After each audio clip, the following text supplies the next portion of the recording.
Hello, ladies and gentlemen. How are you? I hope you are fine. Mais I'm very fine. Je vais très bien. J'ai passé une très bonne journée. J'espère de même pour vous. J'espère que Sungalo, ça avance bien. Bibi Jumaye, on est vendredi 13 mars 2026. Alaka anga Juma Uchaya. Alaka amnaku bella jele jabi. Dongole ou bagele ou ala riba bedo ani an yɛrɛ dusukun an yɛrɛ b'a dɔn min ka d'an ye ala ka laɲiniw bɛɛ sabati. En tout cas, bon juma à vous. On va commencer le week-end hein, à partir de ce soir. Ne marin me kɔrɔkɛw fo yan, me marin fo yan, ka Sɛginito fo yan, ka Marle fo yan. U b'u fo kun dɔn hali ni ne ma a préféré la télé. Bienvenue sur À nous la télé. An m'an lajɛbaga bɛɛ lajɛlen fo cɛman musoman ka foli d'aw ma Mali kɔnɔ ani Mali kɔ kan. Minnu sɔgɔlen don M7 la ni heure la ka émission À nous la télé lajɛ ko parce que Djengu ka d'aw ye, Sidi Kunta ka d'aw ye, Afsetou Kan ka d'aw ye, Madu ka d'aw ye, Fanta Lamito ka d'aw ye. An b'aw fo, an b'aw ka message ye, an bɛ commentaire ye. N'i y'a mɛn ko aw de fɛnɛ bɛ yen nɔ, aw de fɛnɛ sɔnna vos critiques, vos encouragements. Donc si donc sur À nous la télé aujourd'hui comme programme Ameta sur la toile sans fait comme tous les jours sur la toile Ameta réseau kunkanko kan bololo kise uta kana ka fesse débat be se ka boire no akili yira bola. Bien vendredi au ba donner ba doko Sidi Kunta est avec nous chaque lundi, mercredi et vendredi. De ce fait, il est là aujourd'hui avec nous face à face là. Sidi Kunta m'a invité Ali Djibril Sako. Il est le commissaire général des pionniers du Mali. L'autre jour, j'avais parlé des pionniers, sauf que nous avons pionnier Mali. Sidi Kunta avait pionnier, c'était pas pareil. Mais Sidi Kunta avait pionnier, c'est de ça on va parler. C'est quoi un pionnier? Donc au thème rôle du mouvement pionnier dans la société actuelle. Point info Fanabe avec Afsetou Tapeli, Afsetou Ana Kandoumani. On a vu Sougou Kunkanko, la ministre Bora Akilna Irake, Akumana, il s'est exprimé. Donc, Aménadje, Sidi Kundani, Afsetou, point info qu'on a fait Tougouni.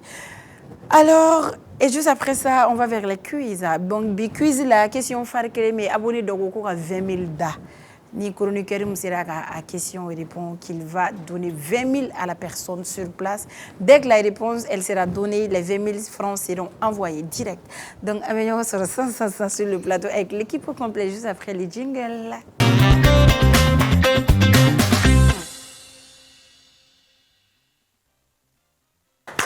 Hello again. Bienvenue. Donc, j'espère que vous allez bien. Je vais dire quelque chose avant qu'on ne m'attaque. Hier, j'ai été ensorcelée. Parce que, vous savez pourquoi? J'étais partie m'entraîner un peu. Ça fait là que tu vas te perdre sur le terrain. Voilà. Nous, c'est parce que chef en blanc. Mais, avec tout ça va? Bonsoir. Tu vas bien? Bonsoir. D'accord. Comme il y a un point pour la vie, donc tout le monde on allait demander qu'est-ce qui s'est passé ou Bimadou. Et puis vous parlez quoi? Non, mais c'est pas facile. Job est droit, il a levé gauche là. Tu as fait de ton mieux. C'est un blague. Tu as fait de ton mieux. Parce que, il faut dire, Madou, il faut dire ce que il faut dire, pour que c'est pas avec intention quoi. Mais c'était avec mon tato bola ku sama ku jo ku mais Blasco comment nga bla nous nga golla Blasco me gagner intimider parce que ils ont fait appel à et Vandam ani Choubachi deux trois guerrières Ichiru la kara uchiri la kara oh mais auto guerrière ayi kelente anga baro tikele nous fana nan terrain ngobitunu an muga terrain ka Sidi Kunta ça va? Oui. Au bora de folore au tano tamay kele donc ambi fo ka fo di télé kan bago bela jelema donc bi juma e ala ka bato fena amin ya rabbi ala ka nga juma uta ya mare ça va? Oui, ça va alhamdoulilah, je vais très bien, je me porte à merveille. Tout va bien. OK.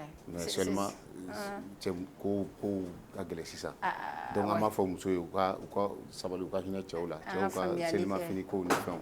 ni selima fini min c'était denw ka selima fini min sa ni c'était cɛw ye u kun'u tinti cɛw kunna e b'a dɔn k'a fɔ e cɛ tɛ 20,000 sɔrɔ ne nana ko denw ka selima fini 30,000 ye yarɔ a ma nɔgɔ dɛ wagati ka gɛlɛn sisan e cɛ bɛ baara kɛ a bɛ baara sɔrɔ a bɛ baara bi ka di bi man di minnu ye jɛnika ɲini kɛbagaw ye ni e nana k'i bɛ fɛn dɔw tinti u kunna donc an b'a fɔ muso ye u k'u bolo da u dusu la ni yuguyugu san ni se bi u ye u k'a fɔ denw ye papa ye nin de di dɛ papa ye 2,000 de di papa ye 1,000 de di papa ye 500 de di t'o san i k'o di den ma i ka den yɛrɛ nɛgɛ donc an b'o fɔ muso ye vraiment u k'a lajɛ quoi u ka dɔ bɔ dépense la a y'a mɛn an musow an bɛ dɔ bɔ dépense la an b'a fɔ cɛw fana ye u ka tile i tɛ se k'a di fifi ma kɛnɛma ka n'a di madame ma so kɔnɔ a ka gɛlɛn i tɛ se ka kɛnɛma ta aravita ye k'i bɛ tila ka na muso furulen min bɛ so k'o fana aravita ye i bɛ dɔ bɔ a la i bɛ dɔ labila kɛnɛma n'i y'i tilen i kelen ni muso kelen ani denmisɛnninw ka musaka a ka ca Ala fɛ a bɛ nɔgɔya a dicogo bɛ nɔgɔya Ala yɛrɛ bɛ garisɛgɛ dayɛlɛ de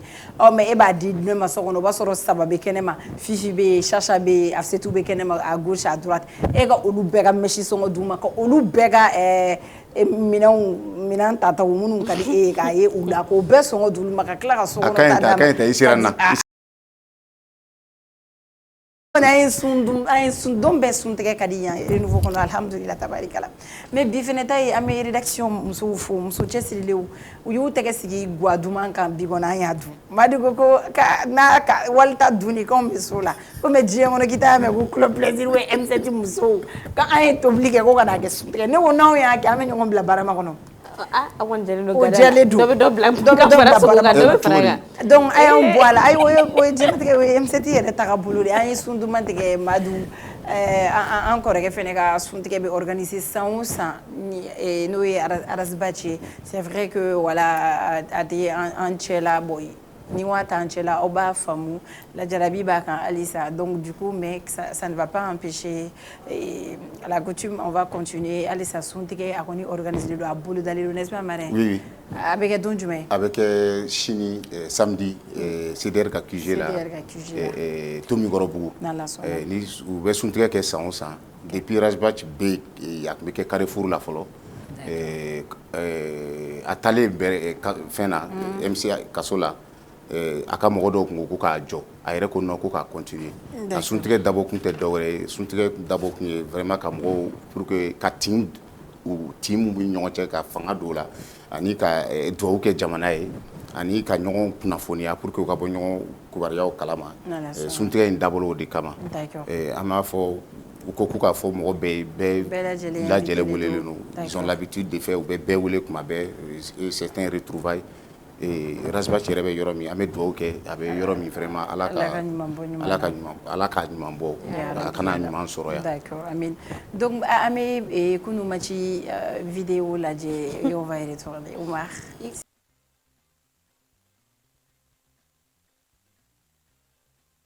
C'est bon, c'est bon. C'est bon.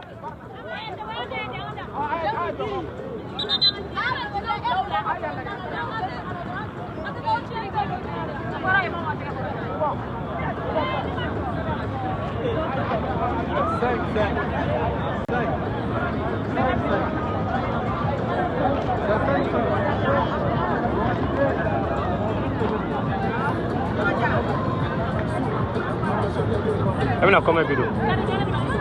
2 vies. Et elle vient combien de vidéos? Elle vient combien de vidéos? Eh, on va passer là. Elle vient combien de vidéos? Elle veut poster une mesure. Elle veut poster une mesure. Non, nous on a été pour l'entendre. Ada la sélection nègre, na ogena, ama obala. Allez-y. Ko il faut ko ba aw yɛrɛ ye maa ninnu ko ale bɛ to min mansiw i cir'u la kara u ciri la kara Madu ne kɔni ye n ta kɛ sa ne ye hadamadenw minɛ de k'u jɔ n'i taara dɔrɔn ne b'i minɛ n bolo fila la kaki a ye kɔni o ye ka ballon ta bannen parce que alfitiri tellement alfitiri bɛ ne jogo dɔn match daminɛ a ko rouge direct de bɛ yen dɛ bokora den were ka bara e foti mais ni foti ni do boala atana fo de muso nyana habitude mi la baka gira ma ko jugu ko ale ba do bise la ko me ko ka je mo fe quoi ah ok ay na fo kele be je la ko kele be ga je ataka parce que mama non te mete ka parce que ne me wo chama che ne ba ribe se wa me parce que dans tout ça ataka score fo voilà ataka score de mais dans tout ça la ko be ke de do ron wala ale de retour la nous na ma ko inda ba ya bo zeinte kuma trop parler c'est la faiblesse mais le lundi ouf là nous te juré wana ni wapi udama yere dama ni wala Blasco beti jo gol la bibe do to godi bolo me na kere la Blasco ba labo abena sa Blasco ba labo duma Blasco ba wa contrôle kay foga je ci o fe pas le je muso refe ka soro tese ba ay occasion joli soro d'accord Madou occasion te ban jeu la bisuma ya soro ya adama noskele akele jo bele ba o ya je ne fitinde jo fitini ne o je go penalty de gardien ko ni jo fitini ne sidi ko na woni on gardien mais a petit goal oh mais gardien qui était là d'accord ni klala o kuma na ma fo victoire des aigles dames face à la République tchèque au Karakou 77-64 Maïmouna Aïdara Aligere MVP avec 24 points 7 rebonds et 4 assists les dames elles ont vraiment mouillé les maillots hier un bébé tout bon moi ne me sigler au nini parce que Chine est mingana Chine tangon ma balle la Chine pivot na yu jamo shi kana ju akele njole beto dora atege be des mètres quelque atena ate ma fo ina fe yele la siga yele la kwa wati na bal kan angaje siga yele ba kere mais siga be kan yele afa ne men na to di donc Chinta c'était Chinta ak manoro il y a États-Unis aussi où le Sénégal fili depuis deuxième quart avec 104 ou dona 100 elles ont atteint la barrière des 3 chiffres depuis Matimazé Mitama. Ouais, États-Unis en forme, Wastaru bala ani chaucha manga kreshu États-Unis fait mali boni kunu woni anya daga nyere ya je pense que monuma anje elles sont de retour on est à 12 maintenant équipe d'Afara donc ni match gagné match gorena ya gagné chance bari be que les filles aussi ou le fait qualifier sinon les garçons ont fait 3 sur 3. Les hommes, oui, 3 sur 3, il y a eu qualification. Match, on a gagné, je dirais, Angola, Égypte. Bon, on me fait venir parce qu'il faut que l'Égypte n'y ait donné. Les basket qu'on a Angola. Angola, c'était Nigeria, Kofé, Angola, États-Unis et Afrique. Après le Nigeria. Parce qu'au pays anglophone, nous. Il s'est battu trop bien.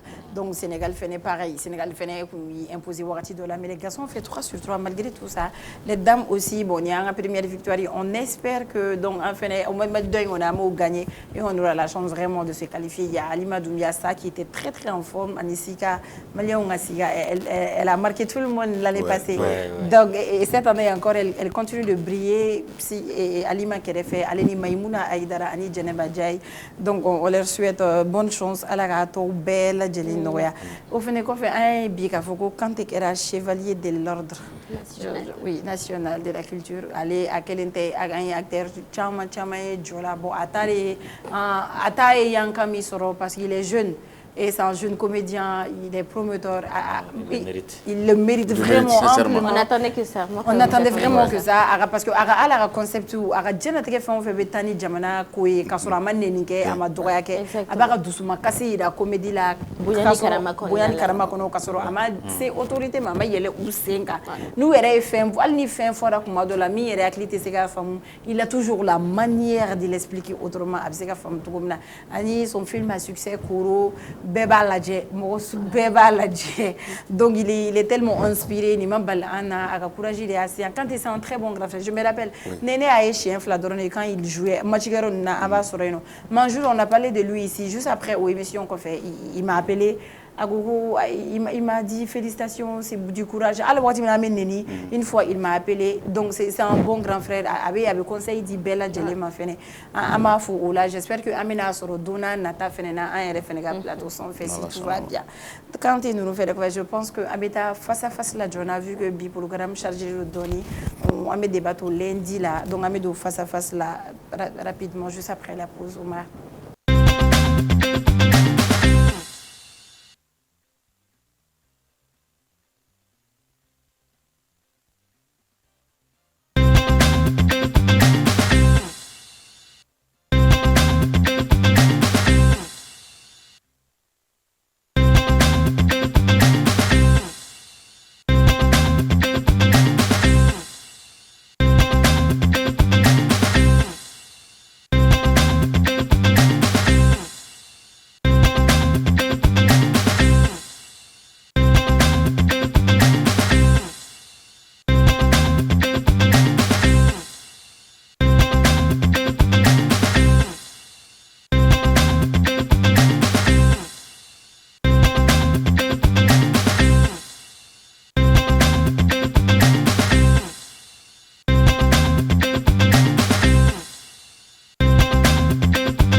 D'accord, du coup, on est de retour pour la deuxième partie de cette émission.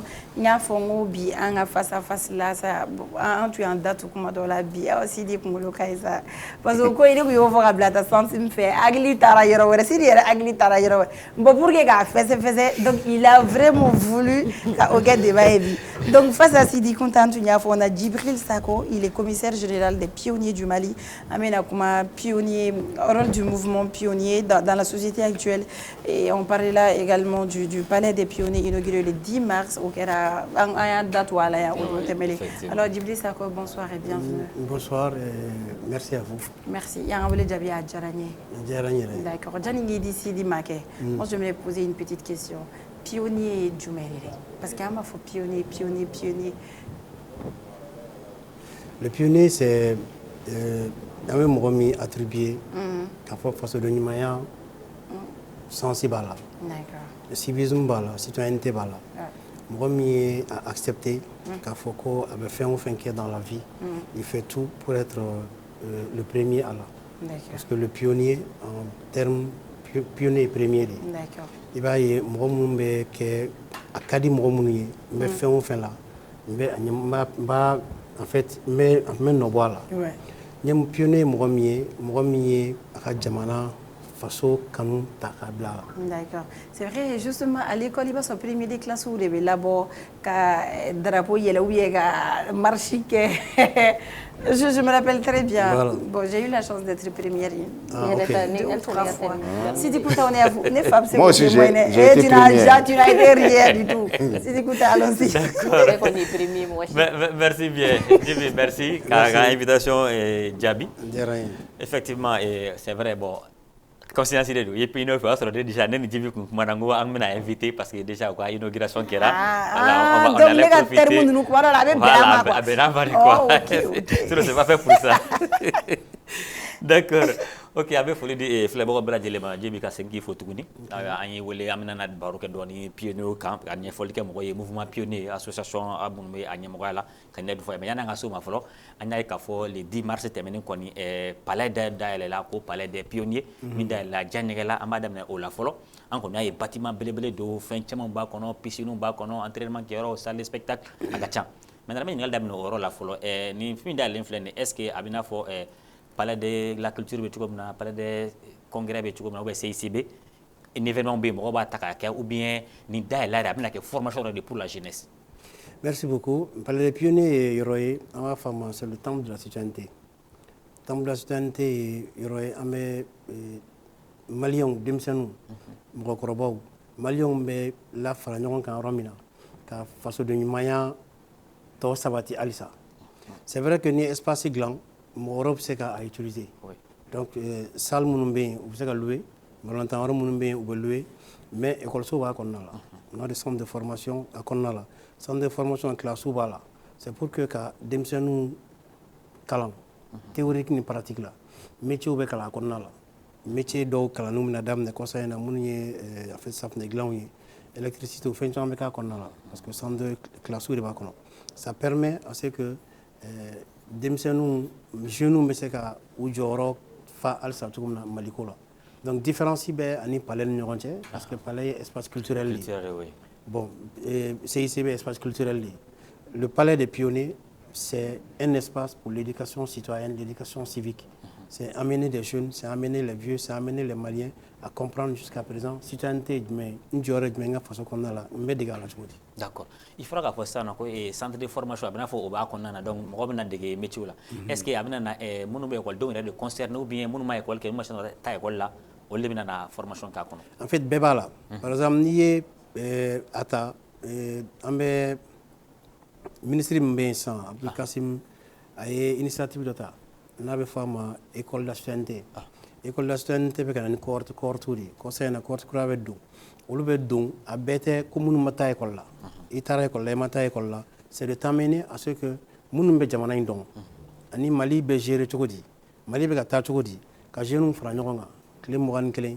N'yonga au konna. Quand héroïne konna, parce que héroïne konna. Kou fera n'yonga. Quand n'y a fou n'yana. Jamana pta chokodi. Donc bébé c'est qu'à aké.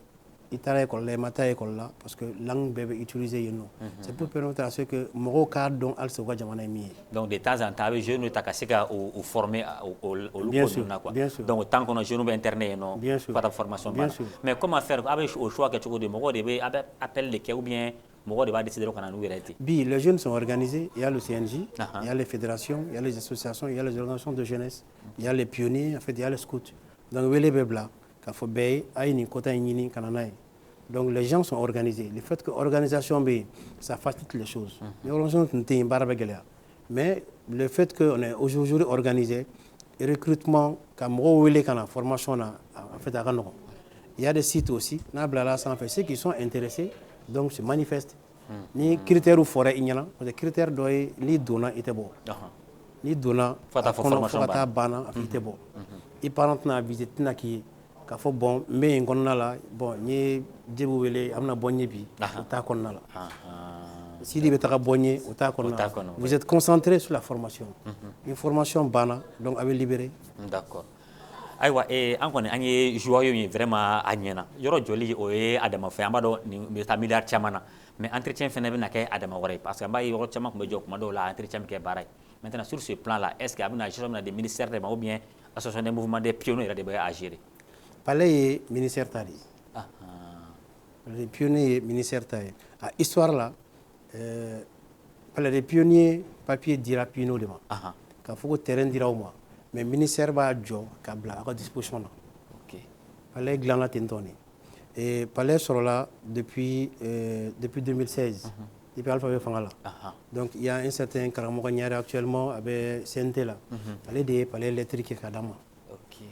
donc kɛlɛw kɛra pour que yɔrɔ in bɛ se ka jɔ parce que histoire ba bɛ yɔrɔ in na bon malheureusement yɔrɔ mɛnna a ma se ka jɔ parce que quand on a rencontré IBK paix à son âme ale de ye engagement ta k'a fɔ ko bon ko a bɛ yɔrɔ jɔ an ye plan fɔlɔ min dilan ka taa IBK ye yɔrɔ jɔ donc palais sera ka commencer ka bila ba la mais autorité kura minnu nana u fana ye baara kuraw kɛ k'a kɛ jɔ yɛrɛ yɛrɛ sisan a bɛ cogo min na sisan palais à la base ni plan tun tɛ mais nous n'en avons pas qu'à glan qu'à alsa mais la gestion appartient en fait à l'État.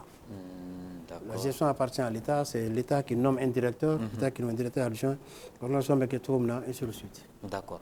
Donc maintenant, il y a piscine bas kono, mo be se ka piscine na, je pense ni mo be faire piscine ou bien salle de spectacle me fait ka on a uta. Comment ça se passe? Direction de B non, il est passé au fait ou bien ba quelque chose. C'est que j'ai direction mais pas là. Les prix sont là. Fait bas kono parce que entretien uniforme bɛ k'a la donc mɔgɔw kan ka fɛn o fɛn participer hôtel b'a kɔnɔ hôtel belebele b'a kɔnɔ à peu près a bɛ sɔn ka 5 étoiles bɔ donc hôtel min b'a kɔnɔ ça permet aujourd'hui mɔgɔw bɛ taa loger a kɔnɔ mɔgɔw bɛ loger a kɔnɔ chambre fana bɛ yen dortoir bɛ yen n'i bɛ ka événement kɛ la direction est là n'a taara direction na direction b'a n'an direction kumana on b'o di bon événement bɛ kɛ a bɛ nin warida de sara i bɛ warida sara donc i mago bɛ fɛn min na a bɛ d'i ma.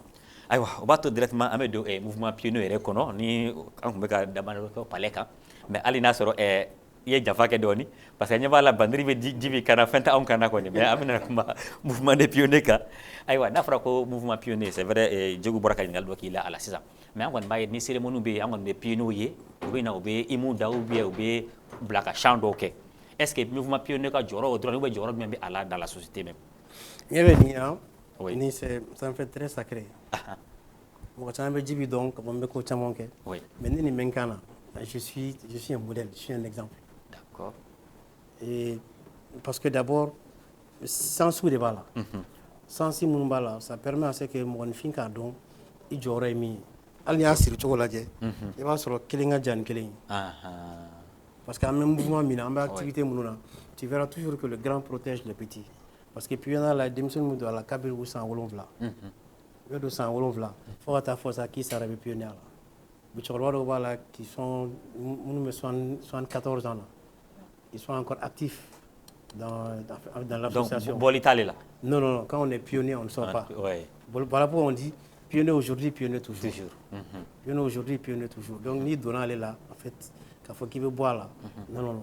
On a organisé de telle sorte que Ambe Mali Fambe. Il était à Mali Dukula qui était pionnier sur le Rome. Il y a une organisation de Ketchugaï parce que depuis la base, quand les Mouribo étaient là, quand ils étaient là, ils ont essayé d'instaurer, et puis ça permet à ce qu'à un moment donné, c'était dans les écoles. Mais bi, on a quel baraque pour que après ça, c'est l'école qu'on a là, pour que les 5 premiers de sa classe, on puisse faire don à la et que l'État a facilité, est en train de. Oui, mais nous, il y a un ça, il faut y avoir un jabi doni. Parce que nous on voit seulement les événements de B, on met pino et droit, ou bien on a imda, après on doit avoir le mieux sauté qu'on en a quoi. C'est ce que j'ai dit, on y est pionnier, par exemple, ni Djibita 600. Moi, j'ai un rôle spécifique dans la société. D'accord. État y est d'abord qu'à Foko, Djibiye, Moro Blagnona, ou État y est cogné, tout lié. C'est mon premier rôle de société dans la société, c'est-à-dire qu'à faire un gland. Par exemple, nous devons pionnier exemple. Donc, il y a un rôle dans la société. Et le rôle c'est de sensibiliser les gens. D'accord. Ni Ambora, comme tu ne verras pas un pionnier qui a fait un feuille. Tu ne verras jamais ça. Tu ne verras jamais un pionnier qui a fait un digna, qui a fait un ampoule meneneto. Tu ne verras jamais un pionnier qui a fait un urbain de l'eau, comme parce qu'il doit être en mesure qu'à don, tout ce qui appartient à l'État, tout ce qui appartient au public, tout ce qui appartient à tout le monde, on essaie de prendre soin. Drapeau yeleni imda, oui, action est puis na konnala. On va faire un konnala parce que en souventira qu'à Foko ay modèle de citoyenneté là, avec drapeau don, ay hymne national don, avec un dazu comme nova don, voilà pourquoi abe wele kana, auka au barake. Ni fama bena, ou ba wele akana au jof, ma kumbe. Parce que d'abord, organisation mimbala. C'est Bouniani Karamamba Konala. Ça facilite les rencontres, ça facilite les visites, ça facilite les urgences. Sinon, on a barre dante, Kafoko, on a drapeau de Royale, on a drapeau de Royale. D'accord, on va permettre à Mina et terminer Braka Vossa à un modèle de société. Et puis, on a Wati Kono, Djeming Kono, surtout Mali et Konaya. Et puis, même Munkana Marakani ou les parents, ou Bidou Mamara. Oh, mais tu fais des guides au Lumunuka, au Lufeneba Foko. Olu taille ka calendrier ko fara ko éducation bolu tala maintenant face à ça mun kan marake parents école olu be kelen go tega jigi est-ce que mouvement pionnier bina seka o relais tawa o joro fa o da on joro yo o da on joro yo chogoti o no seko ka chogoti nyanga flarta e ba sura betan triangle do triangle mindo ya kelen école et kelen famille belo ba nyi yuri kon nawdo OK yuri kon nawla o da on joro yo pionnier ni skutu be barake ulla oye d'abord il veut bénir il veut yoro chamoni on devait se gata ka don karsa ni jeune mi fleni aka éducation partie de adje peut-être am se gira la chogodi ita ye ka foko anga je kulula qui est mo gen ni mo gena ko piona la ça veut dire que c'est glan parce qu'on fait tout pour que beglan oui mais yala on rencontre des jeunes drogués on rencontre des jeunes voleurs on rencontre des jeunes délinquants. On essaie qu'à bien sensibiliser. Donc, vers ces jeunes. Vers ces gens, qu'à tellement sensibiliser, qu'à nous. On a 2 ou 3 cas actuellement, sans doute un moment sur ce niveau-là.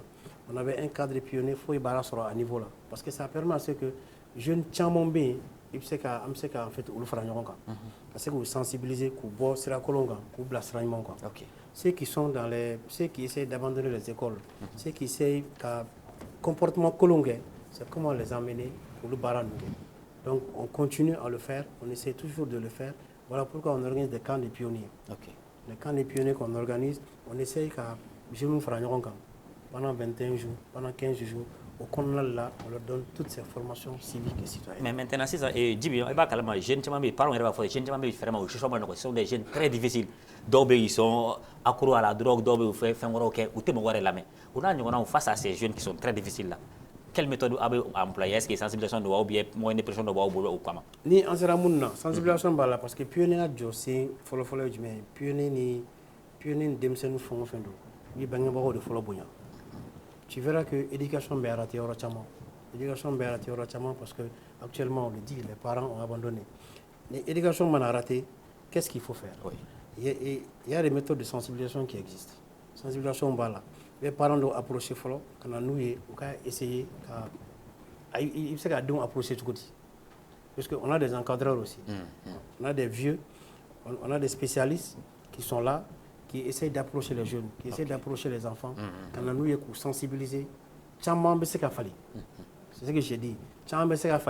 Mais tu vas te rendre compte que parce que les activités que nous menons, l'activité il va se Djibi en tant que commissaire régional des pionniers, il y a un piano blanc, il va rester dans il va rester dans là, il va se regarder une charte bonne fond là. Parce que au sens directif piano là, dans la communication qu'on a là, le message passe facilement. On essaie de sensibiliser les jeunes aux stratégies de Bamboulou. Mais nous on essaie de sensibiliser. Bon, oui, correct. Donc les cas difficiles avaient au lutoé. État bi chargé là. Aïwa d'accord. Aïba sur la carrière mo tchama isan a be faire do pionnier là on a on be faire do pionnier là comment ça s'est fait? Il fait de pionnier là d'abord il faut avoir la volonté, il faut l'adhésion des parents. Parce qu'on ne prend pas un enfant, même parents m'ont accordé. Parce qu'on a une fiche d'inscription à tous les niveaux. Donc les parents signent pour dire bon, je mets mon enfant à votre disposition. Donc parce que là, Nico Kokera enfants et les parents sont au courant. On ne fait pas d'activité ni parents de Nous, nous me faisons le siège des pionniers, c'est au palais des pionniers. Il y a un bureau national siégé. Mais parler des pionniers qu'on a là, on a un mambagne. Ok. On est donné qu'on va quitter mal. Effectivement, Janegala Yaro et comme Garodo. Un gars bureau babé ni donné qu'on va. N'a visité. Non, fais mon bébé parce que ni imaginer. Clim ni fait un bébé fambé. Am se kan dawo del on a. D'accord. Donc, oui, elle voulait poser une question, je crois. Non, allez-y, finissez avec ça. Donc, c'est ni faire là, ni tara par des pionniers là, oui, occasion de. Dans toutes les communes, dans toutes les mairies où tu passes, ni tara mairie ou mairie labi, qu'il faut me faire de pionniers à contact. C'est pour dire qu'on travaille avec les structures de base, on travaille avec tout le monde, donc c'est facile. D'accord, c'est tout. Moi, j'aimerais savoir, tu peux nous ça? Non. Non, oui. D'accord. Maintenant, en tant qu'éducateur, parce que nous sommes qualifiés comme éducateur, l'éducation échouée à Yorodjumena, à Bora Yorodjumena, échouée d'amener à Yorodjumena. Bon, en famille là, d'abord, ce que j'ai dit, et en éducation d'amener, en fait, au niveau de la rue. Parce que ce qu'on a là, on présume que les parents y font un qui sont. Les parents y font un mais nous, on s'est dit aujourd'hui, on a valeur de la depuis l'école là. Voilà pourquoi on essaye de donner l'éducation pionnière à l'école là. Il y a un fois il y a encore un mouvement pionnier fait. Il va se faire c'était des modèles. C'était des modèles. Maintenant, en la génération là, c'est un mathématique fait. Donc, on sait qu'il modèle bail parce que en école chama échouera. Mais ni éducation, en partie basique follow c'est à fait au niveau de l'école en famille. Mais est-ce qu'il n'y a pas peut-être un problème de communication là-dessus? Parce qu'il y a une fois comme quoi on fait nous droguer ou bien faire pour que vous gagnez là. Est-ce qu'il y a besoin d'un affaire qui est pionnier au gabarit? Parce que si vous avez une femme pionnier dans drapeau elle premier de la fait nous ou d'autres là. C'est ce que je dis. En fait, on a barra tout directement, mais on a barra au l'écran. OK. Parce qu'on se dit, on ne sait qu'à y par exemple, qu'il faut nous faire avec une condition là, et que je le laisse passer comme ça. Je dois avoir tout ce que je peux faire pour que Kala change, pour que Kala n'a pas manquant. Ça, je le fais. C'est ce qui nous amène des fois à se rendre compte qu'il y a avec quelqu'un, Savanani, donc avec Théa. Et en ce moment, il faut organiser des séances de sensibilisation, donc en fait, Kala nous. D'accord. Ok, mais avec Kalamboulondo d'ailleurs, nous avons un commissaire régional sur Amboulé, avec Kalamboulondo d'ailleurs, avec Kalamboulondo, Bela Djelema. Fait un follow du mai, Ambaye, Mokoba Fo, ni Imbeda, déjà spécialisé là. Imun d'attendre les drapeaux yele. D'abord, faut qu'on a flatté quelque chose fait. Aïwa, mais et il y a la canne que tu goûtes mais. Imun ni drapeau yele avec tu goûtes. Imun drapeau c'est quelque chose fait. Parce que symbole flado, mun ma bangé nous fait. Ma bangé nous fait. Drapeau ka koro ni imi. Donc ma bangé nous fait. D'accord. Là, il est formellement interdit. C'est vrai que Ambaye Ali sur la souffle. Peut-être que vous savez qu'elle ni fanfare ni fond mais dans les textes à bufagner drapeau ni im te daño fait. D'accord. Il y a drapeau là il est drapeau il est fort. Drapeau il est là ka bank c'est faux sommet là. On sera imda. On sera imda. Aywa. École surtout. École surtout na ma ga don. La nya faut école surtout ka la mais quoi. O de Kalamboulo d'ailleurs ko. Daño fait. Ate le ñon fait. OK. Parce que au Valero bena bunya de do. Drapeau bunya tout comme na. O drapeau bunya il veut faire pas bouillant tout comme ça. Et drapeau bouillant, il veut dîner mina, il veut dîner matrafa tout comme ça. L'hymne aussi c'est comme ça. D'accord. Jamana les symboles de l'eau, nous n'a pas qu'à bon et que il y a fly la ñon fait donc il veut. D'accord. Donc drapeau de beyele folo, kasoro ka imda. Maintenant il fait aurait est marqué nimbe da dobu teke da no, dobu teke teke aywa teke ha ga chugudi. Il veut drapeau yele, il veut imda, il veut drapeau yele. Ni nous mo fait ku joku clean.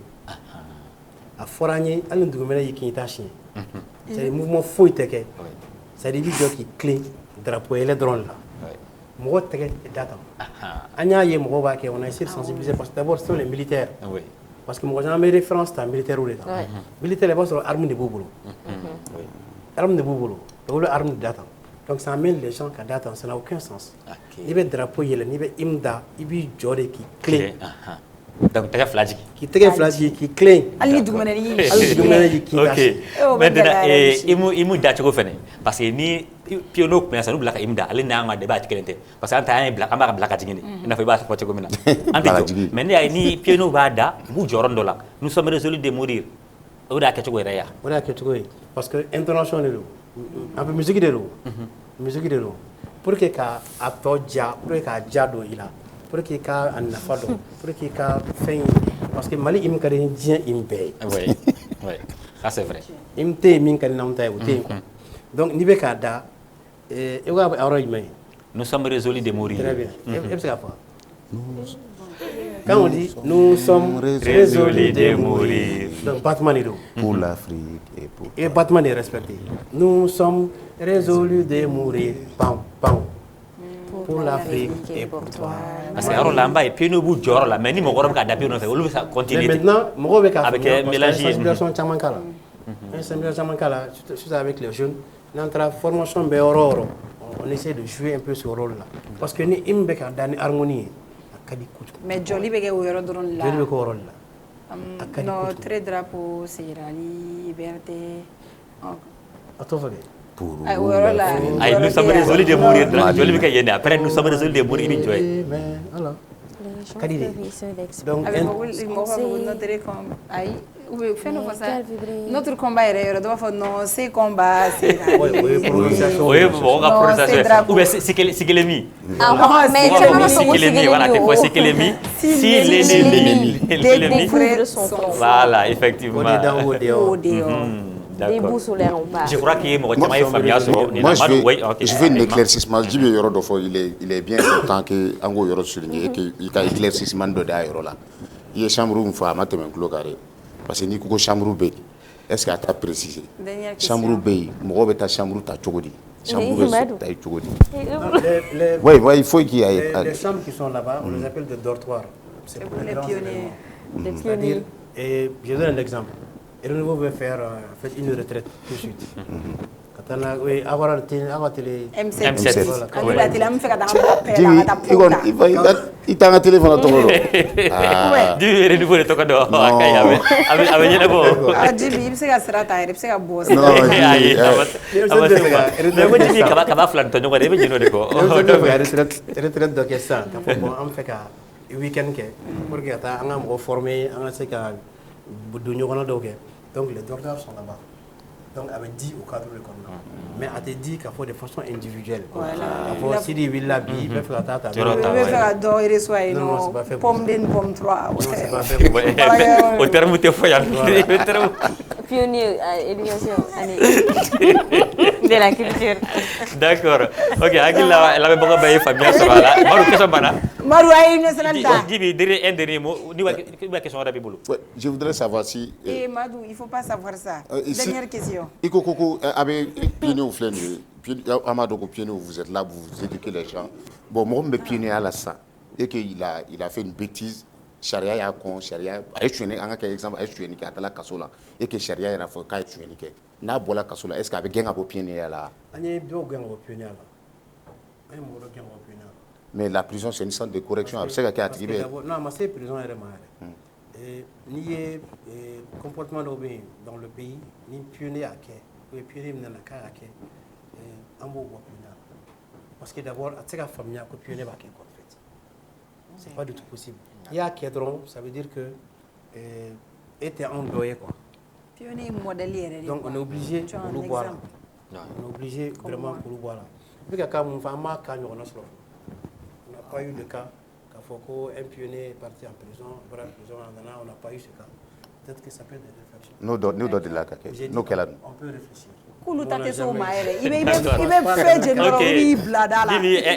Un dernier mot, voilà. Voilà. Vas-y. Comment tu sais quoi? Et il faut que je vous remercie. Merci OK, mais là seulement arrête tant que c'est pionnier là ou bien. Ah ouais, mais en ta semaine Et ça Diego bi se ka pionnier. Diego avec Kaye. Moi je suis modèle. Moi j'influence les gens dans le bon sens. Ou bien Djibi, mais elle est bon, c'est ça comme elle est en bégi et qui impressionne les gens. Je suis comment? Tout donc on va faire une petite pause pour accompagner Djibi. Oumar, si tu es là. Oumar.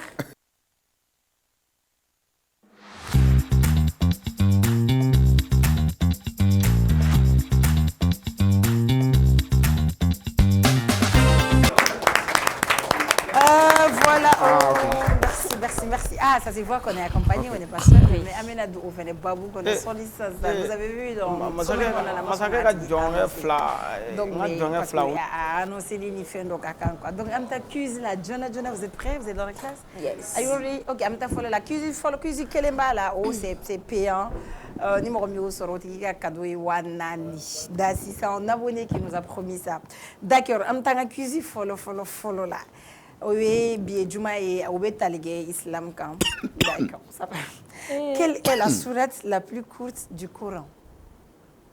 Quelle est la sourate la plus courte du Coran? Koliayol Kafiruna. Non. Ina atinaka. Oui, sourate Al-Khawthar.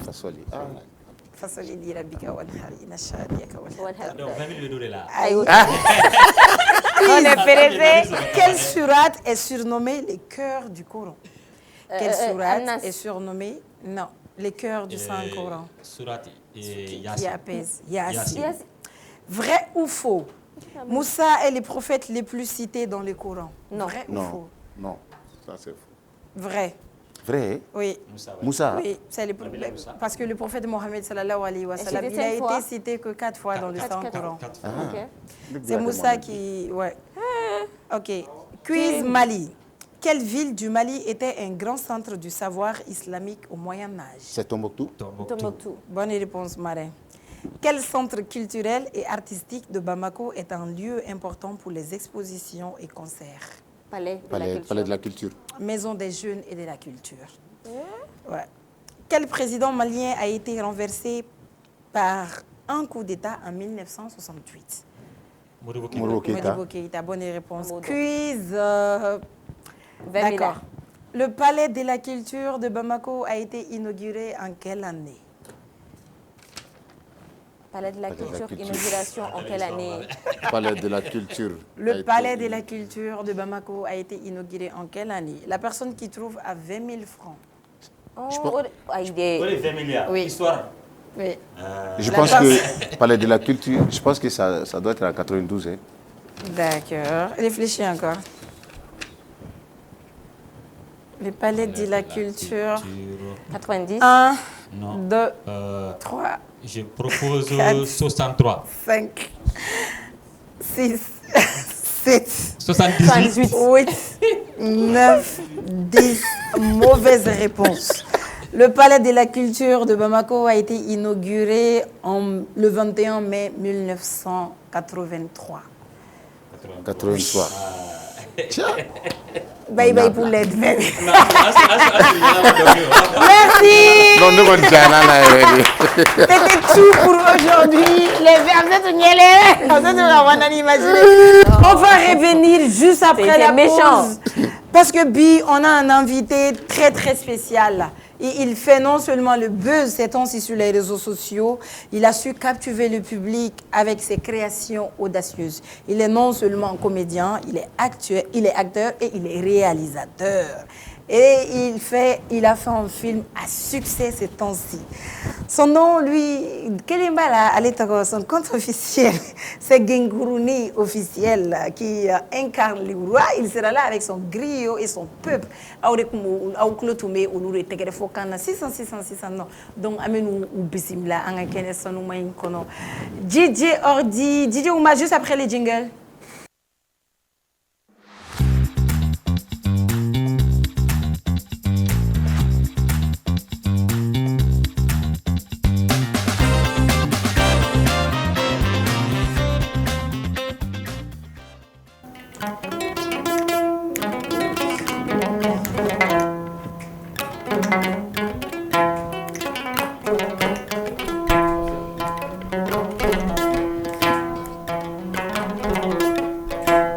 Abarka Allah ye, abarka kira ye, abarka faw ye, abarka mbaw ye. Masakɛ matigi, masakɛ sele, masakɛ min ni masa tɔw tɛ kelen ye, masakɛ min yɛrɛ ye masakɛw bɔ. Kulubali bisimila. Sorongolo mɔden bisimila. Barabangolo mɔden bisimila. Kuriya Sanja mɔden ni Kuriya Mamuru mɔden bisimila. Dugu ta b'ale masa Tɛnɛmaga, dugu ta kuru b'ale masa Tɛnɛmaga. An ko biniminisa ni sa ma sa kunu sa tɛ balo bamaana. Diko bisimila. Njaro filɛ.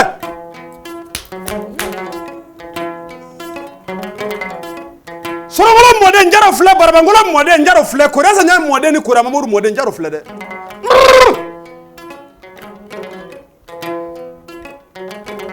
Mina maa man ca maa ye maa saba de maa kulukutu ni maa fɛrɛ ni maa mugumugu maa banna wa diɲɛ den i bɛ kɛ saba de n'i ma k'i fa i bɛ tɛmɛ i fa la.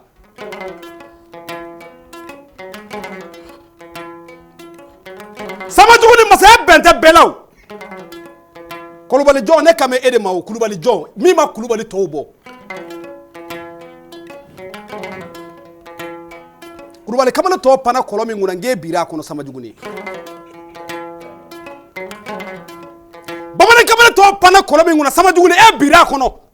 Min na yɛrɛ woloya ye jɛ dɛ. Jeliw tɔɔrɔba t'u mɔrɔ anw tigɛra e la.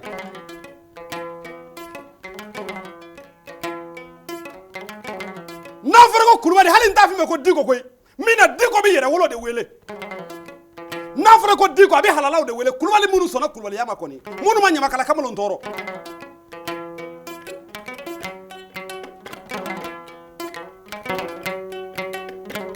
Ngɔni kuma fila bɛ fɔ e kun kɛ.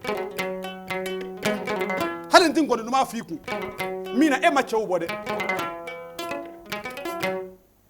Cɛ fɔlɔ. Fama.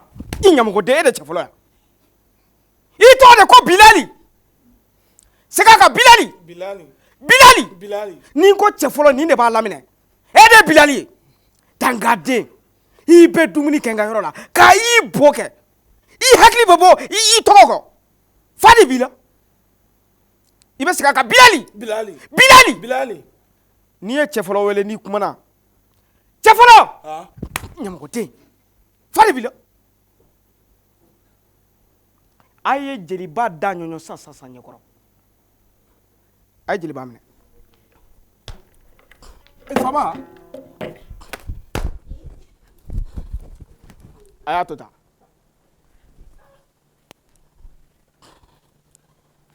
Jeliba. Kuma ka ɲi doroki ka ɲi doroki kan nka kuma man ɲi kuma kan.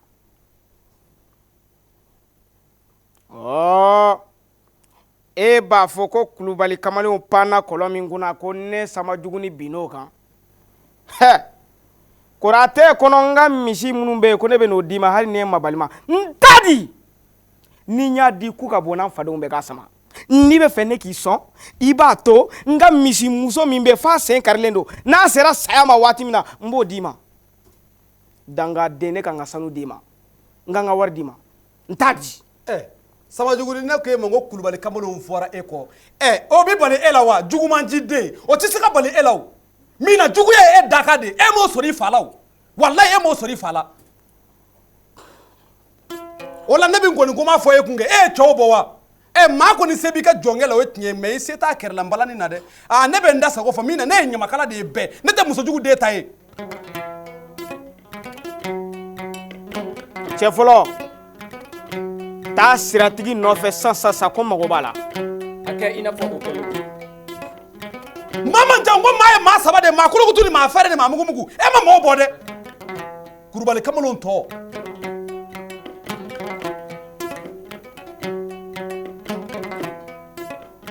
Siratigi. Fa de donn'i la wa tari ŋanaŋana de donn'i la. I bɛ don kan i tɛ se k'i da duguma. E tɛ se ka da ɲɔɲa. I da duguma. A ka ɲi ten. Wuli k'i sigi. Siratigi. Naamu masakɛ. I bɛ ci fɔ jeliba ye. k'a fɔ duguma bɛɛ lajɛlen ye n tɛ fɛ cɛ si n bɛ segin a kan n tɛ fɛ cɛ si furubato ka tɛmɛ a n'a muso ni ɲɔgɔn cɛ a faamuna i jɔ bamanan kɔrɔdu ka kan bɛ a ma sɛbɛ kan fana bɛ dɛ ni n ye cɛ o cɛ minɛ k'o ye furubato kɛ n'a furumuso ni ɲɔgɔn cɛ jango ka kɔnɔ ta n bɛ mugu ci a tigilamɔgɔ julankolon na n'o ma kɛ wulu ka sin ba fɛ ikuta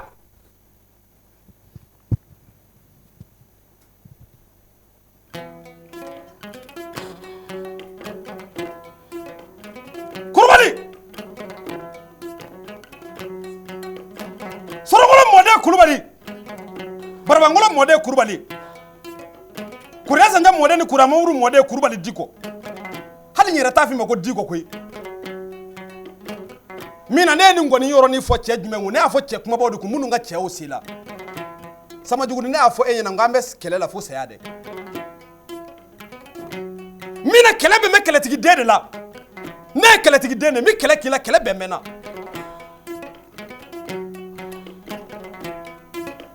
ngɔni kuma filɛ dɛ ne ye nin yɔrɔnin fɔ Sunjukɔrɔji Makan kun o ka cɛya se mɛ e ta ye ne ni yɔrɔ fɔ Jaraba yɔrɔ Sidibe kun dɛ o ka cɛ se e ka cɛya ma se dɛ jeliw tɔɔrɔba t'u mɔrɔ anw tigɛra e la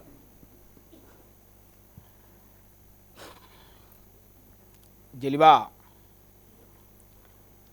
ci fɔra n ye k'i muso ye kɔnɔ ta mun kelen de la i muso ye kɔnɔ ta dɛ han ne ko mun kelen de la e tɛ se k'i fɔlɔ minɛ dɛ han Fama e bɛ ci fɔ ne ɲɛna waati min na ko ne k'a fɔ dugu kɔnɔ o y'a sɔrɔ ne muso lajɔlen don ni ne y'o f'i ye mun kelen de la i t'i muso kɔnɔ fara k'a den bɔ a kɔnɔ k'a fa o ye mun ko daminɛtɔla ye wa den in ka fa dɛ n'a ma fa i ni ne bɛ ɲɔgɔn na i y'a faamu i k'u ta ka ngɔni gɔma fɔ n kun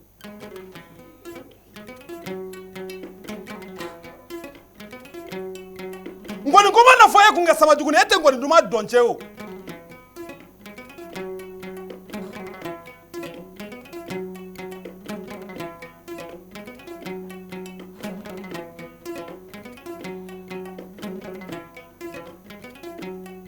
Bilali taa muso kuntigi wele ka na ko mago b'a la sisan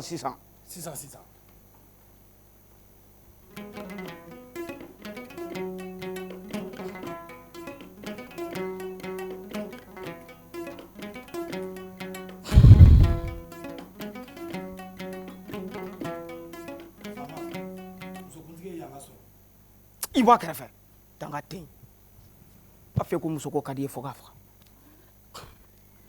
muso kuntigi Fama n fa han t'a la dɛ i ye min kɛ n b'a bɛɛ lajɛlen kalama wa n tulo b'a bɛɛ lajɛlen na i tɛ ka bayaw ani fɛnw k'a yira musow la o kɔrɔ tɛ i tɛ fɛ ka kakalaya kolokolo ha ne ye Samajuguni fɛ yen ni ko tu maa min ko ta i bɛ taa Kɔlɔnjɛbugu hali ba jara tɛ se ne la dɛ hali ba jara bilakoro a tɛ se ne la Fama i ye san 2 ji min fɔ n'o tɛmɛna a ka kan cɛ ni muso ka segin ɲɔgɔn ma dɛ san'o waati cɛ ne muso kuntigi ne kan ka musow bila bilasirali ɲuman na bi ka k'a da ye a faamuna a faamuna a y'a ku bɔ yan Kulubali juguya bɛn bɛ e la kɛ ɲumanya bɛn tɛ e la dɛ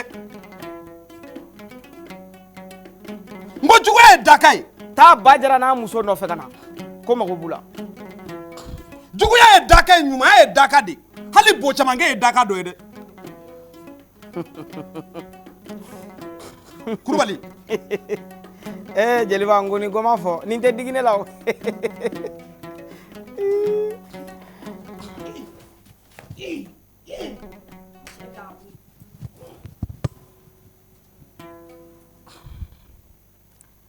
Bajara Samajuguni i mako kana kuma dɛ muso taara fɔ n ye k'i ye manamanakan fɔ a nana f'i ye ko gwa ye den min jeni ne den don. Gwa y'i den jeni. Voilà a nana o de fɔ.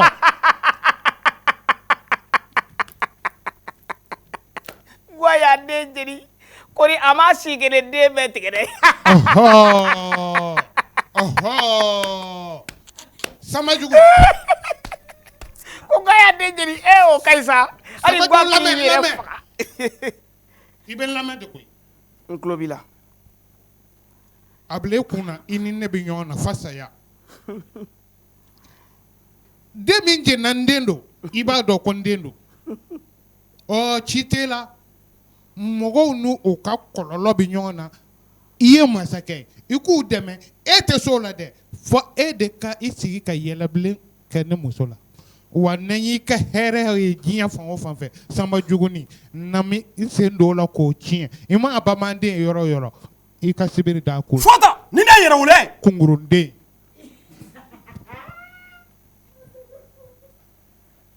Fama. I kun t'a to n ka ni kun ci k'a dafara. K'a kun ci e ɲamɔgɔden a bɛ ne ka kunkuruya fɔ k'e to yan. A fɔra a bɛnna kɛ. Bajara hali sini bɛ yɛlɛ hali sini fɔrɔ kala kili.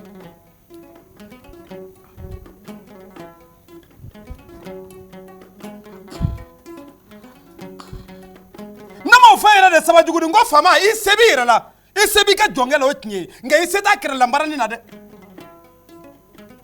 Ne ko ne ka misiko bɛ ɲa di. Misiko bɛ fulakɛ ka bolo ka faama.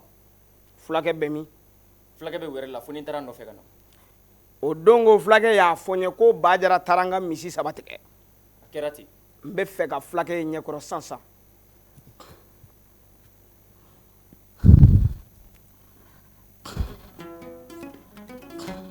Kulubali a ye juguya bɛn bɛ e la dɛ. Jugumanci den. N y'a jɛ. Makɛ fulakɛ yan sɔrɔ. I ni yan kuma faama. Makɛ ni yan kuma. Fulakɛ. Naamu. O ye min foli ko daminɛtɔla ye. N ka misiko bɛ ɲa di. Makɛ u ka cɛ kunsigi jantigi nin ko Bajara wa n t'a dɔn maa si dɔnbali min don. Bajara nin ka ko man di ne ma fiyewu. O don a taara ne sɔrɔ i ka fɔrɔ nin na ko misi nɔridi jɛman min bɛ yen ko fɔ ale ka taa n'o ye. N ka foro. Segin a kan n ka foro. I ka fɔrɔ nin. N ka foro. N ka foro segin a kan. I ka fɔrɔ nin. N ka foro. A y'a da ɲɔgɔn. Masakɛ e ka fɔrɔ nin ko tɛ koyi ne ko n b'i ka fɔrɔ nin ne ma. A ye taa n'a ye a ka dugu karakarada bɛɛ sɔgɔ a ka dɔ b'a kundama na a ye taa.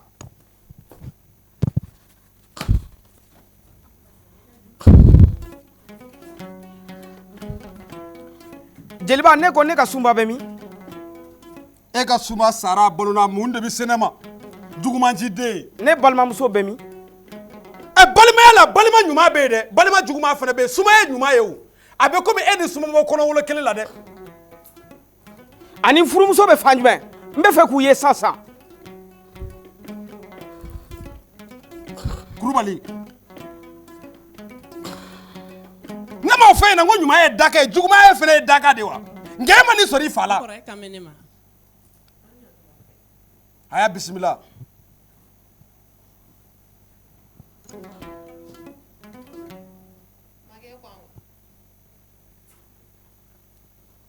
K'a kɛra di. N tulo b'a la n ka jɔnw y'a fɔ n ye k'aw taara jeliba ka yɔrɔ la. Awɔ n kɔrɔ an kun taara yen. Aw taara mun ɲini yen. Jeliba nana fɔ k'a muso ka tini wulila.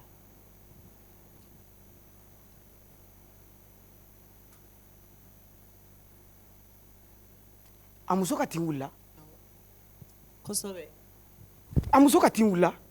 A ye mun sɔrɔ. Muso. O ka ɲi o ka ɲi o ka ɲi. A ye muso sɔrɔ. N y'a dɔn muso in kɛra nanbara ye dɛ. A kɛra nanbara ye. A ɲɛ fana fiyɛra. Ne balimamuso o ka ɲi kojugu o ka ɲi. Jeliba i ye nanbaraden ani ɲɛfiyɔntɔ den wolo n ko ni gɔma fɔn kun i ni balimaya o tɛ balimaya ye dɛ e tun bɛ ne faga sa i ka fanga dama nɔfɛ nka ne de kama dugumɔgɔw bɛ ka hinɛ i la o ye kulonkɛ de sa ne m'o fɛ ɲɛna ko juguya ye daga ye dɛ nka e ma nin sɔrɔ i fa la dɛ kulubali juguden n'i ye nin sɔrɔ min na i y'a sɔrɔ i yɛrɛ de la sabajuguni n'a fɔra ko dugu kɔnɔ ko maa min ka fɛn min sara o ye e kɔndakun ye n'a fɔra ko dugu kɔnɔ ko maa min ɲɛ kelen cira sabajuguni e bɛ yɛlɛ sabajuguni n'a fɔra ko maa min jiginin kelen sara e bɛ yɛlɛ i m'o sɔrɔ i fa la dɛ ne m'o fɛ ɲɛna ko den bɛ kɛ saba ye kabila kɔnɔ n'i ma k'i fa i bɛ tɛmɛ i fa la walima i ka dɛsɛ fa la faɲamɔden de man ca nkɔni ko ma na fɔ e kun kɛ min na e ma cɛw bɔ kulubali kamalen panna kɔlɔ min kunna sabajuguni e de biri a kɔnɔ walayi sabajuguni tɛ yɛrɛ wele awɔ aw m'an da sago f'i ma kɛ min na aw ye ɲamakalaw de ye ɲamakala kamalen da bɛn bɛ hɔrɔnlankolon la ni maa ye min kɛ i bɛ taa n'o de ye n'i ye ɲuman kɛ i bɛ taa n'o ye n'i ye juguman kɛ fɛnɛ i bɛ taa n'o de ye dɛ kulubali juguden o n y'a jɛ kasɔni tɛ d'i ma. Ah, merci pour ces beaux spectacles. On a assisté au théâtre en live. Hein. On les voyait sur les réseaux sociaux. Moi-même, je vais faire 1 heure mes vidéos et la Messi. Donc là, ça fait vraiment plaisir de l'assister en live à Djaranye Koudjougou. Donc c'est ça, Sidi. Comment est-ce que tu as trouvé le spectacle? C'était... Tu as beaucoup de questions, parce que tu t'es demandé beaucoup de choses, nimé, nité. Donc, on va donner la première question à Sidi. Sidi Botengu, Ourani, Aradjeligela. Alors, Sidi, vas-y. D'accord, effectivement, on va suivre avec intérêt. D'abord, en bout fofolo, et puis surtout, au cas tenue vestimentaire. Ouais. Donc, le Mali culture blala en valeur. Oui. Donc, félicitations vraiment pour ça. D'accord, ne bɛ fɔ ka ɲininkali min kɛ d'habitude an degelen min na jeliba ni a ka masakɛ kɔni jeliba bɛ masakɛ tanu de a ma balima k'a ɲɛ mais an ɲɛ b'a la ale kɔni bɛ ka masakɛ lagosi de ayiwa an bɛ fɛ k'a dɔn jeliba bɛ ka masakɛ lagosi ko jumɛn na message jumɛn b'u bolo ka passer à travers ça. D'accord. Donc an m'o di jeliba ma ou an m'o di sama juguni ma. Bon m'aw bɛɛ lajɛlen fo. Foli diyara n ye. Anw yɛrɛ sere a diyara n ye kojugu min na ɲɛnamaya yɛrɛ kɔnɔna la kalanw dama don. La voix. Micro. Ay micro bɛ yen c'est bon mais i bɛ kumakan yɛlɛ dɔɔni an ka mɛn. An b'aw bɛɛ lajɛlen fo an sere a diyara n ye kojugu min na anw yɛrɛ ka baara ka courage ka don an na fanga ka don an na aw don bon an bɛ foli belebeleba ta k'a di aw yɛrɛ ma. O diya n bɛ nɔ.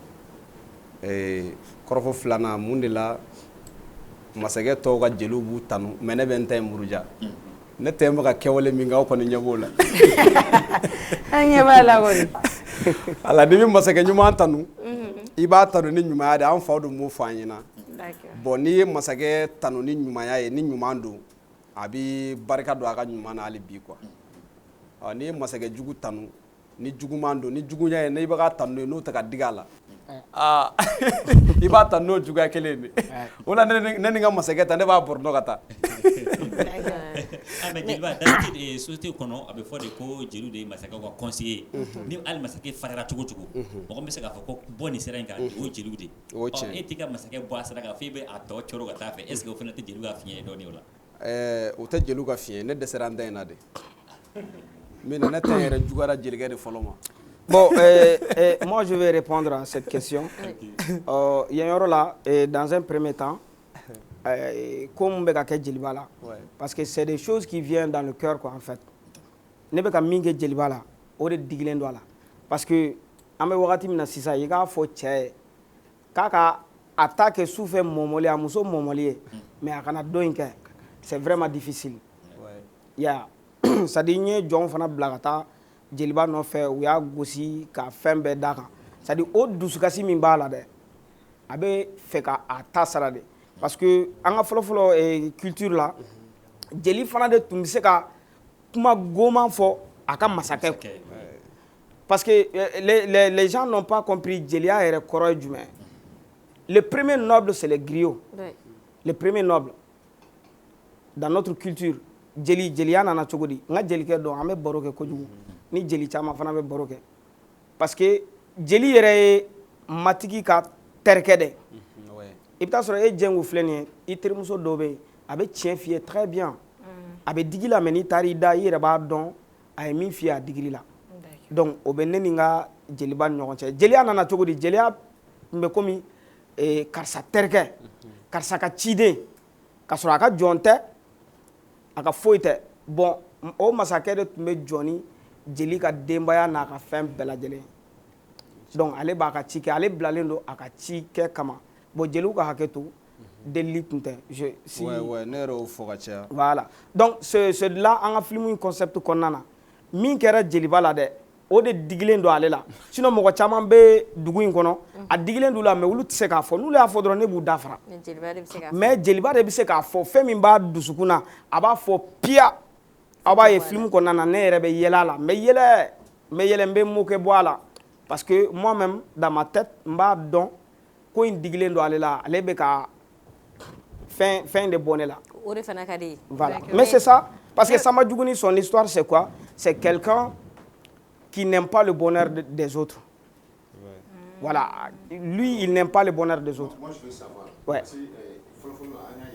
ni fama ye ni famaw kun filila a y'a fɔ cogo min jeliw de tun bɛ se ka tiɲɛ fɔ famaw ye k'a fɔ fama i bɛ nin sira in kan o tɛ sira ɲuman ye ka famaw bila sira ɲuman kan comme an bɛ bi wagati in na sisan présidents ni fɛnw bɛ yen actuellement est-ce que aw yɛrɛ bolo anw fɛ yan parce que an y'a ye k'a fɔ hali wagati dɔw la jeli dɔw tun bɛ kuma dɔw fɔ président dɔw ma n'i y'a sɔrɔ ni président kun filila jeliw bɛ bɔ ka kuma et après an b'a ye k'a fɔ o jeli kelenw bɛ tila ka bɔ ka yafa deli président fɛ k'a sɔrɔ pour eux olu de kan ka président bɔ fili la est-ce que an bɛ se k'a fɔ ko jeliw y'u ka rôle bila o yɔrɔ la est-ce que ils n'ont pas démissionné wa non ils n'ont pas démissionné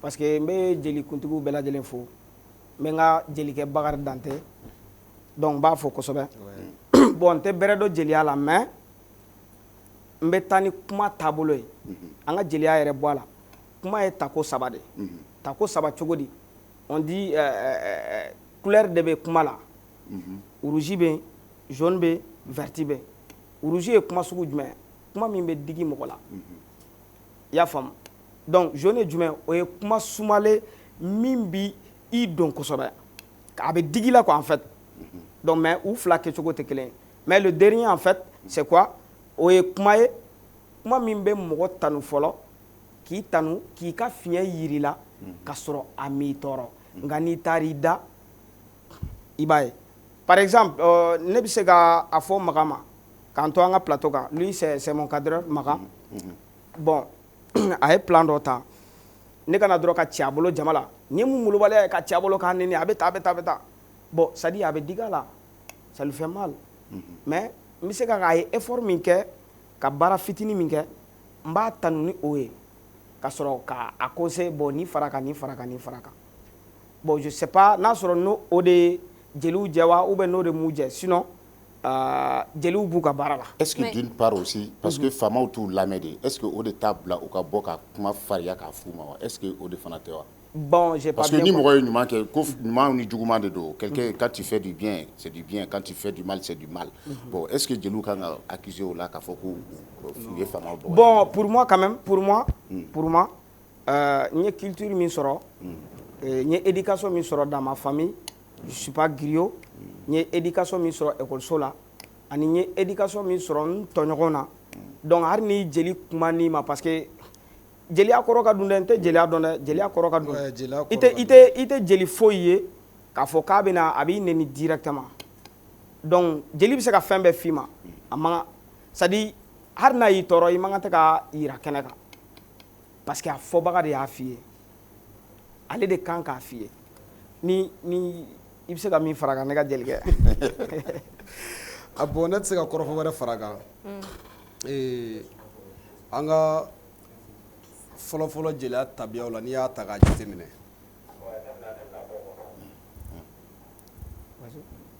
an ka fɔlɔ-fɔlɔ jeliya tabiyaw la n'i y'a ta k'a jateminɛ ne yɛrɛ fa tun b'a fɔ ɲɛna cogo min na a b'a fɔ ɲɛna a b'a fɔ ko ɲamakala tiɲɛna quoi bon ɲamakala tiɲɛna a ma tiɲɛ parce que kununko olu tun bɛ ɲamakala kɛ cogo min na ale n'u mɔkɛw tun b'olu bilasira ni ɲamakala ye cogo min na bon o ni sa ɲamakala kelen tɛ parce que ɲamakala fɔlɔfɔlɔ ye jumɛn de ye ɲamakala yɛrɛ kɔrɔ tun tɛ dɛli ye ɲamakala fɔlɔfɔlɔ ye ka tugu i jatigikɛ la i bɛ tugu a la parce que n'a ka du kɔnɔ kungo o kungo bɛ yen n'a ɲɛsinnen bɛ de b'a ɲɛnabɔ parce que n'i y'a mɛn jeli cayara jeli yɛrɛ cayara ka tɛmɛ jeli yɛrɛ kan jeli cayala ka tɛmɛ Sama Juguni yɛrɛ nana jɔyɔrɔ cogo di yɛrɛ film yɛrɛ bɛ hakilina nana e la cogo di bon ok ayi o diyara n ye trop nin yɔrɔ in na n bɛ n karamɔgɔ fo n karamɔgɔ don n ka kalanden don n ka fɛn bɛɛ lajɛlen don n fa don n kɔrɔkɛ don n dɔgɔnin don karamɔgɔ Bajara OTEP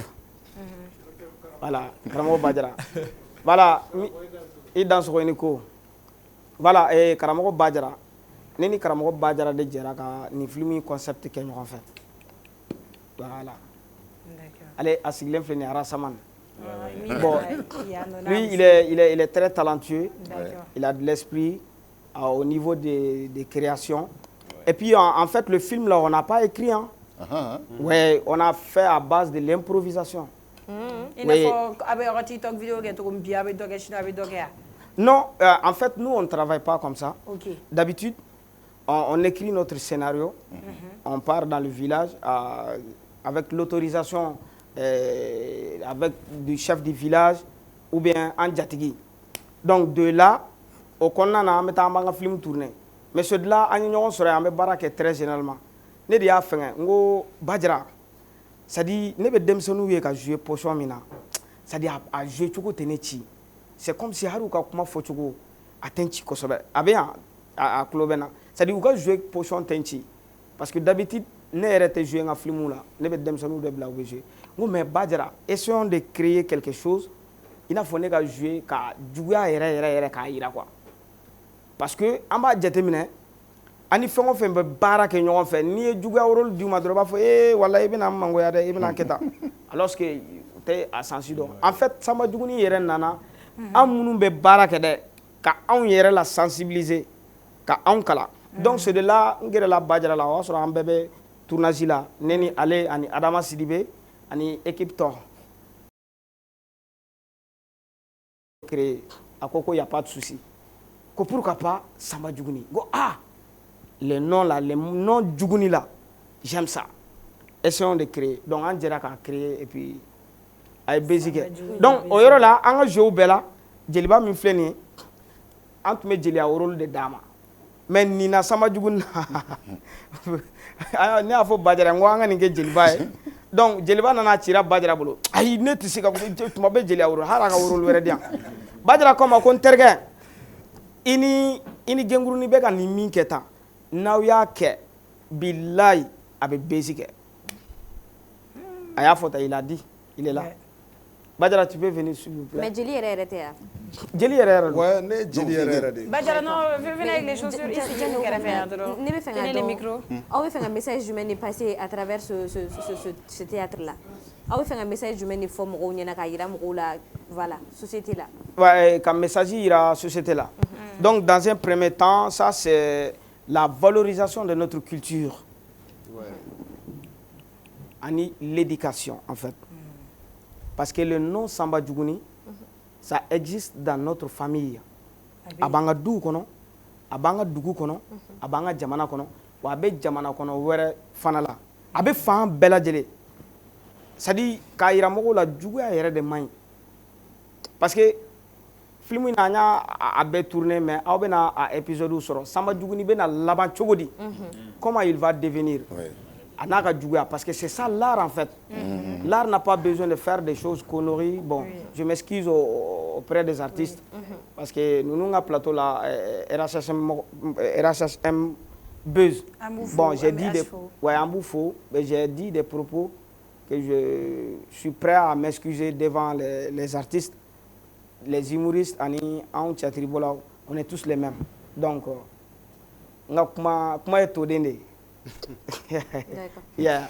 Voilà. Ouais. Donc en fait, j'ai suivi 4 ans de formation à l'INA, ainsi 3 années au Conservatoire des Arts et Métiers Multimédia Balafaseke Kouyaté. Parce que Samba Juguni y conseil conseil qu'a dit moi juguya yɛrɛ a ka bila quoi. Donc à la suite au Samba changement Voilà. D'accord. Voilà, mais avant qu'on progresse, j'aimerais donner la parole à mon grand frère. Badjara. Badjara. Badjara, est-ce que inspiration me bomi? Et puis, ganja man fire, brava man.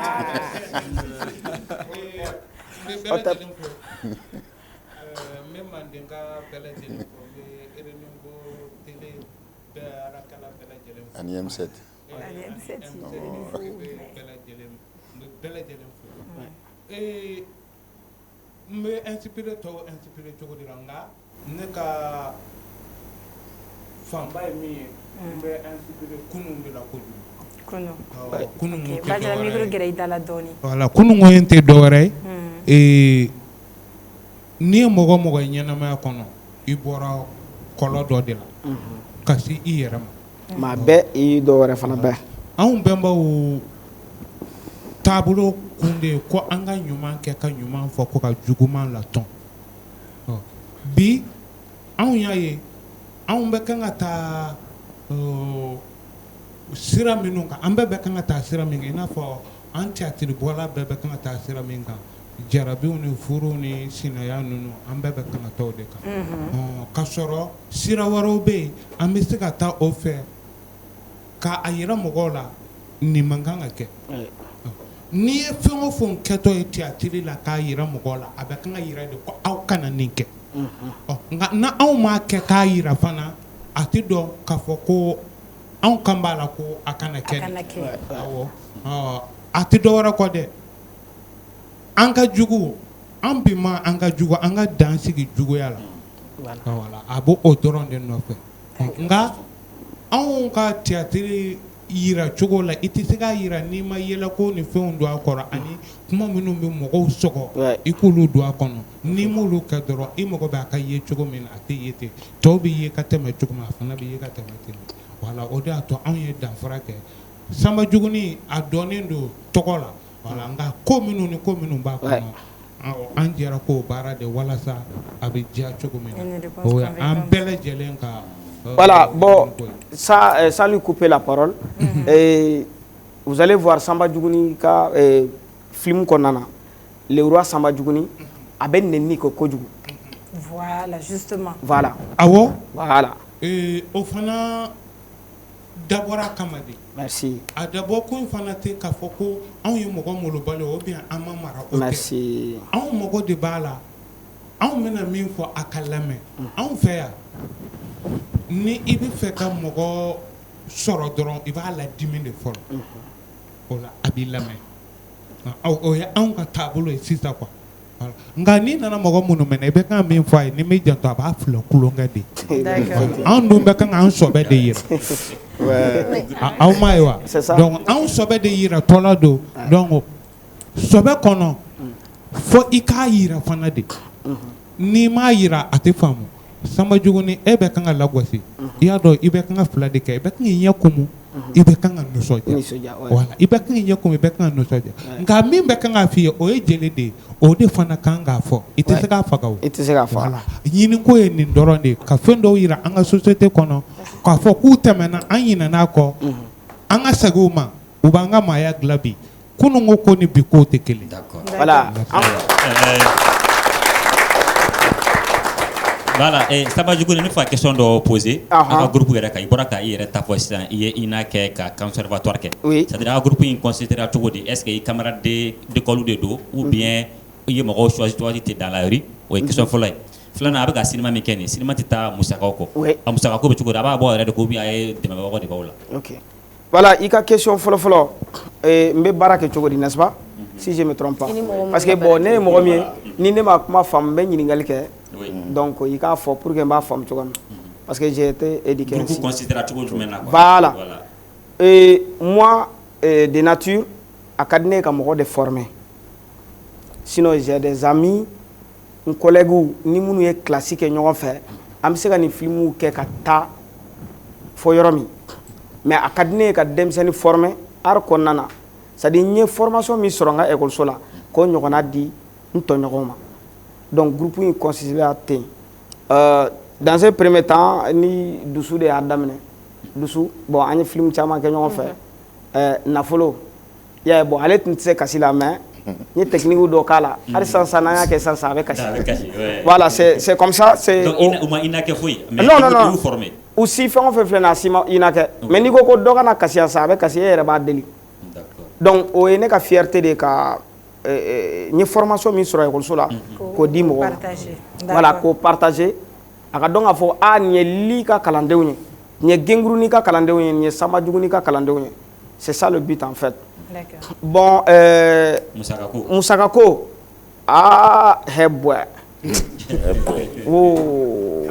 Jengu n bɛ min f'i ye n bɛna histoire dɔ f'i ye i dabali bɛ ban dɛ yanni n k'a tɔ bɛ fɛngɛ an taatɔ la Sanbajuguni histoire tourneli la fɔlɔ anw tun bɛna sa de bilahi ala ne ni n terikɛ Lozo ni an ye accident kɛ fɔ ambulance y'an ta ka taa an bila dɔgɔtɔrɔso la an fɔlɔ de kɛnɛ ɲama fifa halisa ne kan bɛ ka n dimi n tɛ se ka n yɛlɛma kosɛbɛ donc u taara ni moto ye polisiso la bon a bɛnna ni porteur d'uniforme ye donc o kɔrɔkɛ de y'an tan bon olu fana jo t'a la bon faamaw y'u se kɛ u jɔra u jɔyɔrɔ la u ko a ka moto sara bon o porteur d'uniforme a y'an bonya trop ne yɛrɛ maloyara n k'a ma ko non n k'a tɛ moto sarali kun bɔ n ko a ka taa ni moto y'a fɛ yen n yɛrɛ bɛ wari ci a ma a b'a dilan n camarade dɔ bɛ taa nɔfɛ ya n baarakɛɲɔgɔn Adama Sidibe n b'a fɔ Bubakari Sidibe denkɛ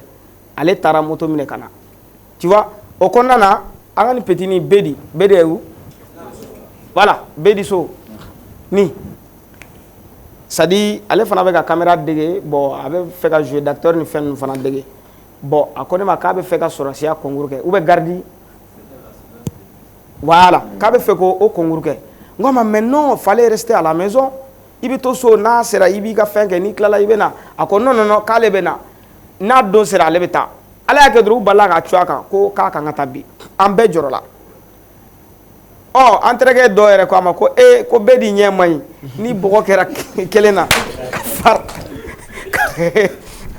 ka fari fana tigɛlen don bon a bɛ kɛ cogo di ale ye accident kɛ hali sisan ale kunkolo bɛ ka dimi ni tile bɔra kosɛbɛ dɔrɔn a bɛ don so kɔnɔ donc o tɛmɛnen kɔfɛ o tɛ accident fila ye accident sabanan Tucson bɛ min jɔnkɛ kelen cɛ fɔlɔ a bɛ fɔ min ma ko cɛ fɔlɔ ale moto kadiri de karila n'a ye awɔ moto kadiri de karila n'a ye ale ni nin n petit frère in ani an ka actrice dɔ bɛ yen ko Awa non ayi boni tɛ bon ne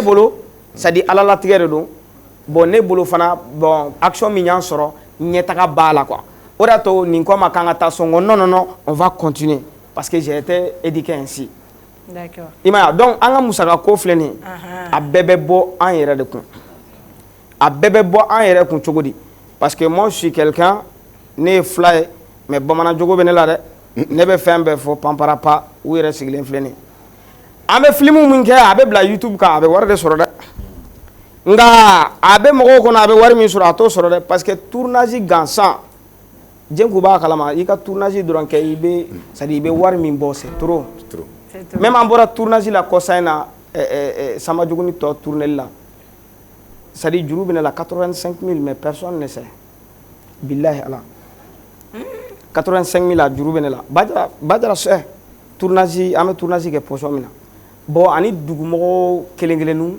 c'est à dire olu b'an dɛmɛ kosɛbɛ i n'a fɔ Sosokɔrɔji Maga an bɔra ka min fɔ ale de ko k'an ka taa fɛ yen hali ni san de ka d'an ye an ka taa an ka tournage kɛ tu vois donc mais malgré que hali n'an taara yen nɔ dépense dɔw bɛ yen an yɛrɛ ka transport a tɛ bɔ mɔgɔ kun ale tɛ se k'a sara o c'est moi qui est le chef ne de bɛ occuper a la mais aw dɔɔni min filɛ film kelen ka buzz ba kɛ sisan bɛɛ bɛ k'a lajɛ est ce que o wagati ni sisan cɛ parce que aw ye plateau wɛrɛw kɛ jɔni aw ka se yan ma est ce que weleliw kɛra dɛmɛw bɛ ka don aw ma aw ni mɔgɔw ye ɲɔgɔn ye minnu b'a fɔ bon ne bɛ jɔ ni nin ye ne bɛ jɔ ni nin ye ni Babaji y'an wele an taara a lamɛn donc a ko an ma an bɛ taa tournage kɛ yɔrɔ o yɔrɔ n'an bɛ taa dugu o dugu la donc que a se ye min ye il n'a pas donné un prix hein u bɛ n dɔn il n'a pas donné un prix hein ko a se mana kɛ fɛn min ye k'a b'o ka ɲɛ donc o ye belebele de parce que depuis an y'an ka tournage daminɛ an ma dɛmɛbaga sɔrɔ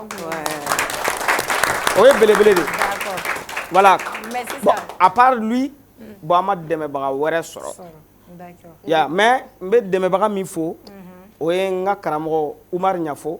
Donc ale sigilen bɛ Jema. Donc hali ni kamana ganna n bɛ se k'ale wele téléphone na. Donc a kɛra wariko ta fanfɛla ye, a kɛra hakilina ta fanfɛla ye Umar Ɲafo parce que ne formela yen de Jema. Donc o tɛmɛnen n kɔrɔkɛ Mamadu Li, Ndulali, an bɛɛ fa kelen ba kelen. D'accord. Mais ale de bɛ juru dɔn la.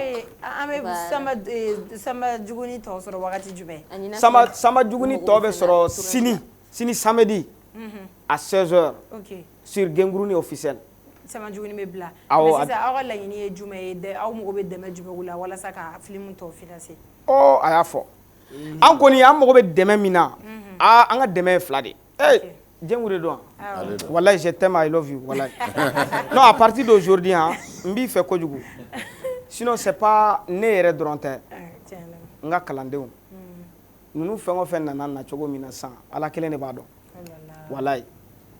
Donc ni y'an ka fan ye Awa den, TikTok la ale b'an lancer kosɛbɛ. An tun taara olu ka dugu de la mariage la, an y'an to yen de ka na yan nɔ. Worokiya yɛrɛ sunnen don, a y'a ka sun tigɛ, a ma dumuni foyi kɛ.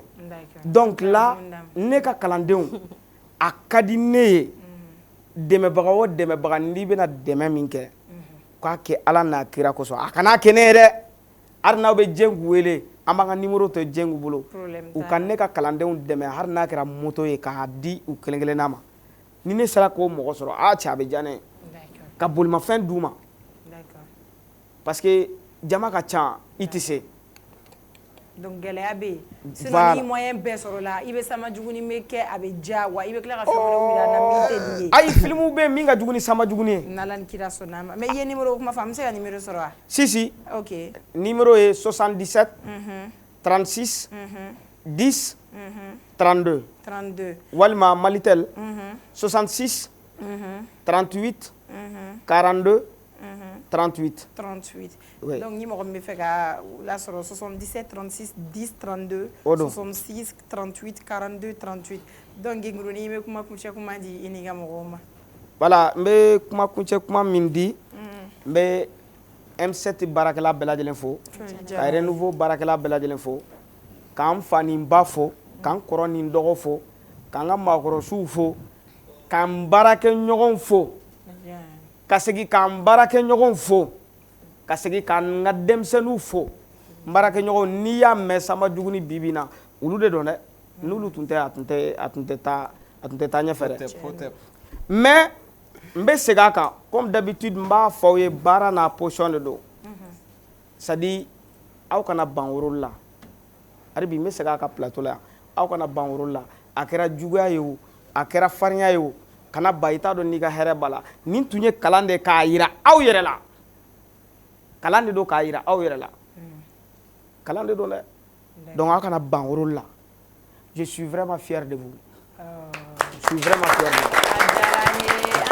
Nous aussi, on est très fiers de vous. Aw bɛɛ lajɛlen, aw merci.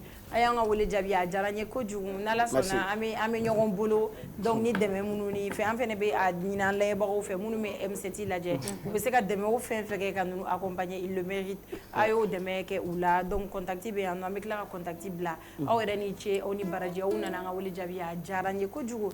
Merci DJ Erwan, merci Oumar. An bɛ ɲɔgɔn sɔrɔ yan lundi, même heure, même chaîne. Bye bye. C'était tout pour aujourd'hui. Bon week-end.